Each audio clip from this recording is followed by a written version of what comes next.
आपको मिलूंगा, ऐसा कहकर ये उस दिन से ये हम सभी ज्योति को प्रकट करवाते हैं। खुदवाई और गांव वालों को कहा कि देखो गांव वाले, चाहे ब्रह्मा जी ऊपर से आकर कहे न कि समाधि खोदो, लेकिन खोदना मत, किसी की बात के ऊपर आना मत। तो गांव वालों ने यस कर लिया, हाँ ठीक है। तो फिर बाबा रामदेव जी ने समाधि ले ली, समाधि ले ली और समाधि में घेड़िया और रतन कटोरो अमल की डाबरी अंदर रख ली समाधि में, और समाधि ले ली। और बात धीरे धीरे धीरे धीरे ये बात थी वो हरबूजी तक पहुंच गई, और हरबूजी तक पहुंच गई तो फिर हरबूजी ने कहा, हरबूजी को कहा कि यार बाबा रामदेव जी ने तो समाधि ले ली है। तो हरबूजी ने कहा कि नहीं नहीं, बाबा रामदेव जी को तो मैं जानता हूँ, वो अवतारी पुरुष है, वो महापुरुष है, वो भगवान है, उसने मुझे वचन दिया है, वो नहीं जा सकते हैं। अरे यार के हमने मिट्टी उस समाधि के ऊपर मिट्टी डाली और हम उसको दफना के आए हैं, और आप नहीं मान रहे। नहीं नहीं, मैं ऐसे नहीं मानूंगा, मैं जाऊंगा रणुजा में। हरबूजी ने घोड़ा लिया और रणुजा की ओर आने लगे, और रणुजा के सीमा पर बाबा रामदेव जी घोड़े को चराते हुए मिले, घोड़े को चराते हुए मिला।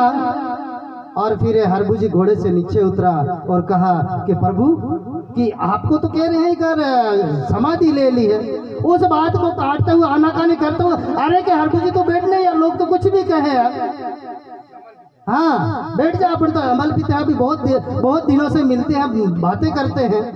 वहां पर बैठे बातचीत करके कहा, रामदेव जी ने कहा कि हरबूजी आपको जाना हो तो जाओ, मैं तो बाद में देख लूंगा यार, है ना, मैं तो बाद में आता हूँ कि आप जाओ। तो उस बाबा रामदेव जी जब वो हरबूजी निकले ना, उसको घेड़िया अमल की डाबरी और वगैरह यू करके दिया, रतन कटोरा वगैरह दिया, तो लेकर वो हरबूजी रणुजा में गए। अब रणुजा में गए और रणुजा में जाकर बैठ जाओ, यहीं बैठ जाओ, 5 मिनट बैठ जाओ।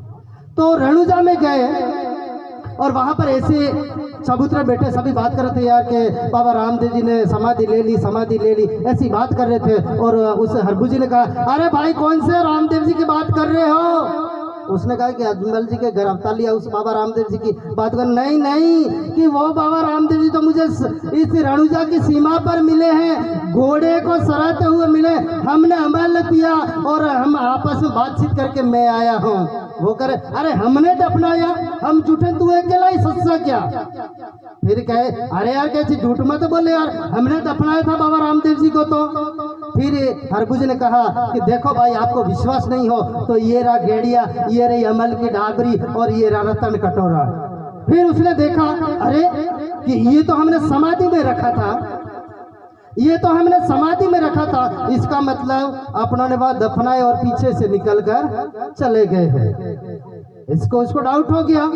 डाउट होते ही फिर उस गांव वालों ने विचार किया, चलो अपन तो समाधि खोदते हैं, समाधि खोदते हैं। जैसे ही वो समाधि खोदने लगे और एक ही पावड़ा मारा और आकाशवाणी हुई, और आकाशवाणी हुई कि अरे गांव वासियों, आपको मैंने वचन दिया था कि लोग कुछ भी कहें, समाधि को टच नहीं करना है, लेकिन आप समाधि खोद रहे हो और मेरे वचन का आपने पालन नहीं किया है, इसलिए यहाँ रणुजा में अकाल ही पड़ेगा। और अब तो मैं जा रहा हूँ सौराष्ट्र में।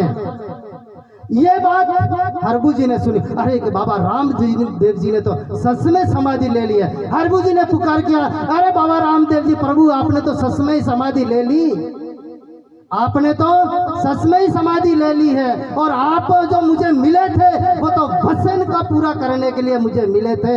हे प्रभु, अब आपको मिलना हो तो कैसे मिलेंगे? उस समय आकाशवाणी हुई कि अब तो वो समय था वो निकल गया है, पर जो 5 संतों को बुलाना, भजन करना और ये ज्योति प्रकट करना और ज्योति के ऊपर भरोसा रखना, मैं ज्योति स्वरूप में मैं आप और कठपुतलियां आज